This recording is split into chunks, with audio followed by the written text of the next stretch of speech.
അപ്പോൾ ഇന്നത്തെ വീഡിയോയിൽ കാണിക്കുന്നത് പറഞ്ഞാൽ നമ്മൾ സാധാരണ ഒരു മോണോബ്ലോക്ക് പമ്പ് RHPയുടെ ഒരു മോണോബ്ലോക്ക് പമ്പിൽ നമുക്കൊരു സെൽഫ് പ്രൈമിംഗ് പമ്പിംഗ് സിസ്റ്റം ആക്കി എങ്ങനെ മാറ്റാമെന്ന് കാണിക്കുന്ന ഒരു വീഡിയോ ആണ്. അപ്പോൾ ഈ ഒരു ഡിവൈസ് എന്ന് പറഞ്ഞാൽ ക്രോംപ്ടൻ്റെ അക്വാ ബൂസ്റ്റ് 15A എന്ന് പറയുന്ന ഒരു ഡിവൈസാണ്. അപ്പോൾ ഇത് നമ്മൾ സാധാരണ നമ്മൾ ഡെലിവറി ലൈനിലാണ് കണക്ട് ചെയ്യുന്നത്. ഡെലിവറി ലൈനിൽ കണക്ട് ചെയ്തതിന് ശേഷം നമുക്കൊരു സെൽഫ് പ്രൈമിംഗ് പമ്പാക്കി മാറ്റുന്ന രീതിയാണ്. അതായത് ഇപ്പോൾ ടോയ്ലറ്റുകളിൽ പ്രഷർ കുറവാണെങ്കിൽ നമുക്ക് ഇത് ആഡ് ചെയ്ത് കൊടുത്തു കഴിഞ്ഞാൽ ഇത് പ്രഷർ ഇത് നല്ല രീതിയിൽ തന്നെ പ്രഷർ കിട്ടുന്ന രീതിയിലാണ് ഇത് വന്നിരിക്കുന്നത്. അപ്പോൾ ഈ ഒരു ഡിവൈസ് എന്ന് പറഞ്ഞു കഴിഞ്ഞാൽ അതിൻ്റെ ഡ്രൈ റൺ പ്രൊട്ടക്ഷൻ ഉണ്ട്, വെള്ളമില്ലെങ്കിൽ എടുക്കാത്ത രീതിയിലുള്ള പ്രൊട്ടക്ഷൻ ആ വിധത്തിലുള്ള എല്ലാം. അതായത് നമ്മൾ ഒരു പ്രഷർ പമ്പ് ഏത് വിധത്തിലാണ് ഉപയോഗിക്കുന്നത് ആ വിധത്തിൽ ഇതിനെ ഉപയോഗിക്കാൻ പറ്റും എന്നാണ് ഇതിൻ്റെ ഒരു ഇത്. അപ്പോൾ നമ്മളിത് ടോയ്ലറ്റിൽ സെറ്റ് ചെയ്യുന്നൊരു വീഡിയോ നമുക്ക് പിന്നീട് കാണിക്കുന്നതായിരിക്കും. അപ്പോൾ ഇതൊരു ചെറിയൊരു ഡെമോൺസ്ട്രേഷനായിട്ട് കാണിക്കുന്ന ഒരു വീഡിയോ ആണ്.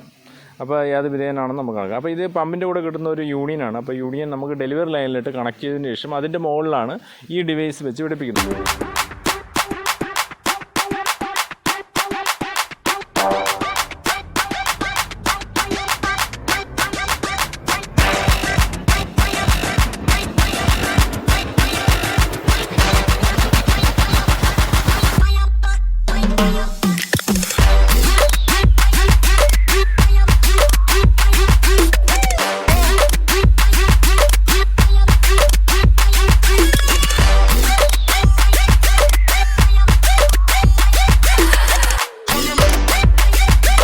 ഇലക്ട്രിക് ലൈൻ കൊടുക്കേണ്ടതെന്ന് പറഞ്ഞു കഴിഞ്ഞാൽ നമ്മൾ ആ ഡിവൈസിലേക്ക് വരുന്ന 6 വയറുകൾ കാണാൻ സാധിക്കും. അത് ഒന്ന് എർത്തിൻ്റെ വയറാണ്, മറ്റേ രണ്ടും അതായത് പമ്പിൽ നിന്ന് വരുന്ന ഇതിലേക്ക് കൊടുത്തിട്ട് ഇതിൽ നിന്ന് ഔട്ടെടുത്ത് നമുക്ക് ഡയറക്റ്റായിട്ട് കറണ്ടിൽ കൊടുക്കാവുന്നതാണ്. അപ്പോൾ ആ വിധത്തിലാണ് ചെയ്യുന്നത്.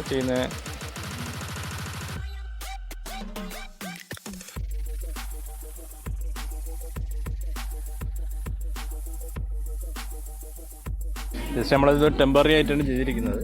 അപ്പോൾ നമ്മൾ ജസ്റ്റ് ബക്കറ്റിൽ കൊടുത്ത് വെള്ളം ലോഡാക്കി നിർത്തിയിരിക്കുകയാണ്. ഇപ്പോൾ പമ്പൊന്ന് ഓൺ ചെയ്യുകയാണ്. പമ്പ് ഓൺ ചെയ്യുമ്പോൾ 30 സെക്കൻഡ് ശേഷമാണ് ഇത് കട്ടാവുന്നത്. അതേസമയം വാൾവ് തുറക്കുമ്പോൾ വീണ്ടും ഓൺ ആവുന്നതായിരിക്കും.